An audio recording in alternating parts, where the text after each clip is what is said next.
Number 3, Georgia, getting 6 points on the road at number 2, Alabama in Tuscaloosa. Which way are we leaning here, King? So you know what? Tidbit on this actually is that the line currently is 4. After the Nick Saban news was announced, people have been betting Georgia, and I can't tell. I think a little bit of it is that Saban has COVID, so that's one. I don't think that's as big of a factor, though, because he's still been doing all the game planning and stuff all week, so I don't think that that's as big a factor. But I wonder, too, if people are thinking, oh, if he has it, then maybe other people on the team will also get it and they'll be out, and that's why the line comes crashing down. But my thinking, too, is if depending on how many people are out, then if anything, they'll just cancel the game. So right. The line currently is sitting at 4. So if we're judging it at 6, I'll go ahead and take Georgia. But if it's at 4, and if it stays at 4, I actually might put a bet myself on Alabama. So what do we want to grade it at 6 or 4? We'll go 6. I was looking yesterday. We'll take the number that I got, but like before it was bet down. We'll keep it there. We'll keep it at 6. I already tweeted out, so I'm not going to try to change the lines and all of a sudden put some fugaziness out there. So we will keep it at 6. So with that, you're going to take Georgia with the points? You know what? I still think I'm going to lay it with Alabama, even though the value with the 2 point. I'm going to lay it with Alabama. I'm with you. Like is it? I almost find it weird that like you said, like with Nick Saban coming, having it be known that he has COVID and obviously won't be on the sideline this week, I almost feel like that's a more reason to bet Alabama. Like people, like you said, are betting now Georgia and that's putting the line down. I feel like I would be almost more motivated because of the way they just got shredded by the frat god himself, Lane Kiffin, on Saturday night down in Oxford. Like there's no way a Nick Saban defense is going to get shredded twice. And now that he has COVID, I almost feel like he's even more pissed off than normal, where he's going to just be like, some coach is going to have some sort of Zoom, iPad, just running around practice, having Nick Saban just yell at everyone. I think I feel. Yeah. Go ahead. No, I was going to say, I feel way more confident in Alabama after hearing Nick Saban has COVID than maybe I did even beforehand. I'm taking Alabama either way, but I almost feel I feel like this is going to be even a more inspired effort to do it for their head coach. I don't think that the impact, all it is again, he still did the whole game planning. He was there the entire week other than yesterday when he tested. And he's still going to be part of the game plan. He's still home doing all the work and stuff like that. And I'm sure during halftime, he'll still be able to FaceTime in or do something and make adjustments and stuff. The only difference is that he's not physically on the sideline. So I don't think that the Saban thing should be as big an impact as people think. I'm totally with you. I am totally with you, like you said, right. The game plan all of a sudden doesn't just stop. The practices just don't go to crap because all of a sudden Nick Saban is not there for a few days. So I'm with you. So we both agree. Alabama +6, we're laying the points. Bama will get it done. Let's go to the NFL here, King, for 4 games. The Browns are getting 3 points on the road at the Steelers. Which one are you thinking? I'm taking Pittsburgh. I'm going to lay the 3 with Pittsburgh here. I think, especially, 3, if it goes 3.5, then, I'd probably stay away. But Pittsburgh, I like it 3. Home field is not, obviously without the fans and stuff. It's really probably only 1.5. So this line is saying that Pittsburgh's better than by 1.5, which I think is fair. I actually think that they might be slightly better than the Browns on that. I think Cleveland's in a little bit of trouble because Pittsburgh has the number 1 run D in the league, and if Cleveland can't run the ball, I do not trust Baker back there throwing it around all day, especially with the pass rush that Pittsburgh has. I just think Cleveland relies on the run to set up everything else, and I don't think they're going to be as effective on the ground this week. So, and I think Baker's actually a little banged up too. I think he got a rib injury towards the end of the game. So I'm going to lay the points with Pittsburgh -3. I'm totally with you. I mean, everything I was going to say, you said. I couldn't agree more. I think this has a reality check written to me all over it. Now, I'm not saying the Browns are bad. I think the Browns will make the playoffs. But it's 4-1. Everything's going really well. This is kind of, maybe you're starting to feel yourself. I think this is a game where there's a reality check that say, hey, listen, Pittsburgh is still, kings in this rivalry. They're still, you got to go through the Steelers and the Ravens if you want to be anywhere near the division crown. I think this is a game where, like you said, the defense just suffocates the Browns. Baker Mayfield, in that second half against the Colts, he had a nice first half. And Colts defense is pretty good. They really, really, really shut him down. Only 2 completions in the second half of that game. And the Browns, honestly, were lucky to win that game.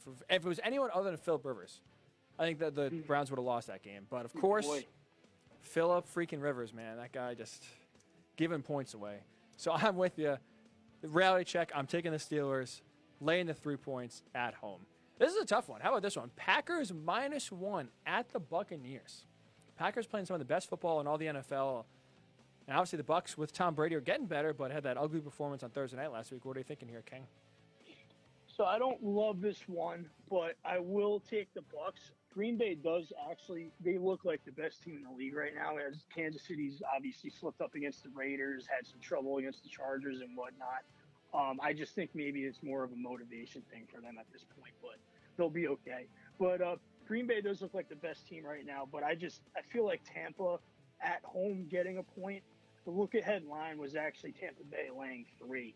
And what's happened since last week, I know Tampa had that bad loss to Chicago, and Green Bay had them coming off the bye, but I don't think Green Bay's seen a defense like this all year. Tampa has a top 3 defense in the NFL, and I think Tampa's going to bounce back. So while I don't love it, I think there's at least some value on Tampa getting a point at home.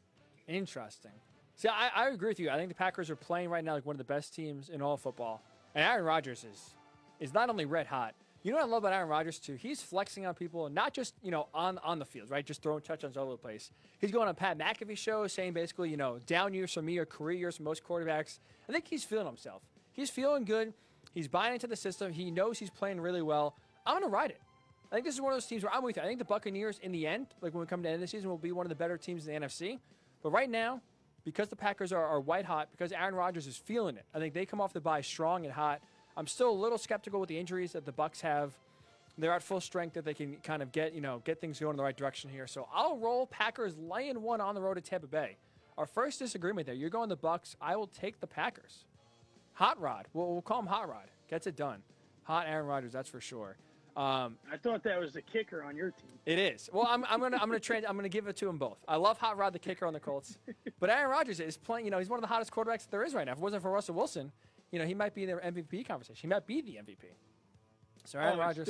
Those are 1 and 2 easily. Yeah, feeling it. Go Pack, go! Feeling it on the road in Tampa Bay. Sunday night game here. How about this one? Rams 3.5-point favorites on the road in San Francisco. The time to panic if you're a 49ers fan. It definitely is time to panic, and I don't love this one either, but I'm going to take the points with San Francisco at home. The Rams look amazing, too. They really do, and the 49ers coming off an embarrassing loss. I just think coming off the embarrassing loss on the TV, Sunday night game, I like to, back teams a lot of times like that where everyone knows they're embarrassed, and then they come back and play on the spotlight game. Like if this was a 1 o'clock or a 4 o'clock game, it might be a little different. But the fact that they're in the spotlight, their defense scares me because they are so banged up on defense. They're getting nobody back, and the Rams look real good. And what was I going to say? The 49ers, they are getting guys back on offense. I know Mostert came back last week. Debo is still starting to get a little bit work back in. So they are getting guys back there a little bit. And the Rams also, their travel schedule, they've gone to the East Coast 3 times already. I know they came back and absolutely won big last week against the Redskins, but I'm gonna take the points at home reluctantly with the 49ers. Interesting. I'm going to roll with the Rams here. To me, the Rams' philosophy with backing them is the same way I'm backing the Packers. Just when they're playing this well so far, I don't think either the Buccaneers with the Packers or now the 49ers with the Rams can just slow them down. I mean, there's a legitimate question right now. Does Jimmy G stink? I figured that's where you were going to go. You're not going to pick a quarterback that stinks in Jimmy G. But like you said, the 49ers are so banged up that I'm still concerned that even though they are getting guys back, they still have to not only just get guys back, get them in the flow of the offense, get their rhythm going. So Jimmy Garoppolo he really can't get any worse than he did last week. The ankle should get better, whether it's true the ankle injury that led to his bad play or not. He should, in theory, be better, but I'm just going to ride the hot teams right now, to be honest. The Rams are playing really well. Like you said, they are, one maybe blown pass interference call away from being undefeated so far. They're playing really well. They're traveling offensively and defensively. Jared Goff's having a rebirth this year. So I'm just going to roll with the Rams. I'm going to roll with Sean McVay. I think they'll keep the offense going. I think they go into San Francisco against a banged-up defense, against a banged-up team, continue to roll, win, and cover the 3.5 points. Our second disagreement. You go the Bucs, I go the Packers. I go the Rams, you go the 49ers. We'll go one last game here. Monday night, a doubleheader on Monday night. We'll go the Chiefs giving 4 on the road in Buffalo against the Bills. This is a tough one. Which one are you thinking here? Do I have 10 seconds to Yeah. or are we gonna get like a grace period, like because 11 o'clock? It's it's No. 10:59. Listen. The world stops for Nick McCool. If you want to go till 11:30, we will be here until 11:30. You, sir, the king. We already changed the segment name for you. It's Picks with Hick and Nick. So you're changing the segment name. We are going to go as long as you want to go. I just wanted to make sure there wasn't a hard cutoff. As it turns, There's no hard out. Not for the king. Okay. So I'm going to take Buffalo here at home, getting 4. The Chiefs, Buffalo getting smoked the other night. Again, another thing that I think works great in our favor here. Kansas City, I do ultimately think is the best team in the league, but currently they are not playing that way. I think Buffalo is also a top 7 team in the league right now, and if they're at home getting 4 points, the very tricky thing with Buffalo for me is coming into the year, I thought Buffalo was going to be the number 1 defense in the league, and they've been everything but that. They've been absolutely horrendous on defense, and against the Chiefs, that might be a little bit of a problem, you would think, with Mahomes and all the weapons they have, but I just think strictly that Buffalo right now is about on par, or like maybe not on par, maybe a little bit less than Kansas City. So if they're at home getting 4 points, I'm going to take it. I think that's a good bet. We have another disagreement here. I'm glad. Usually, honestly, a lot of the picks so far have been a lot of agreements. This is really, I think me and you have the biggest or most disagreements so far. I'm taking the Chiefs, and honestly, for the exact reason that you laid out. The Bills' defense is really scaring me so far. And I think, too, if this was a Thursday night game, if this game was scheduled to be tonight, I think the short week would have benefited the Bills more, especially being the home team. But because this game now is pushed to Monday night, because the Bills are still coming off of what is, I guess, a short week playing on Tuesday, now having to play on Monday night, I just think the Chiefs coming off that loss against the Raiders is almost like a nice wake-up call, right? They've looked okay, like you said. They've been struggling the past few games, not really looking like world beaters. We'll say that they looked on Monday night in that first half against the Ravens. But I think it's almost like a good reset, a good wake-up call. Like, hey, listen, like we just can't basically sleepwalk through this season. We have to get up. We have to play really well. And to be honest, I want to buy into the Bills. I really do like the Bills. The one thing that scares me, and I still wasn't totally bought in, was Josh Allen. And now you go into a game where you have the high-flying offense of the Chiefs coming to town. Josh Allen struggles against a competent defense in the Titans because so far through the first 4 games, and the Rams have a decent defense, but other than that, they weren't really asking Josh Allen to go against these great defenses to really, be the game winner that he is. Now, when you're going to go toe-to-toe, in theory, what a game could be a shootout, I'm just concerned I still don't trust Josh Allen to make all the throws necessary to keep up with the Patrick Mahomes-led offense, to where you're not going to have 1 or 2 bad mistakes. And we saw bad Josh Allen, rookie year Josh Allen, in Tuesday night against the Titans making some bad throws, making some bad reads, and almost looking lost at times.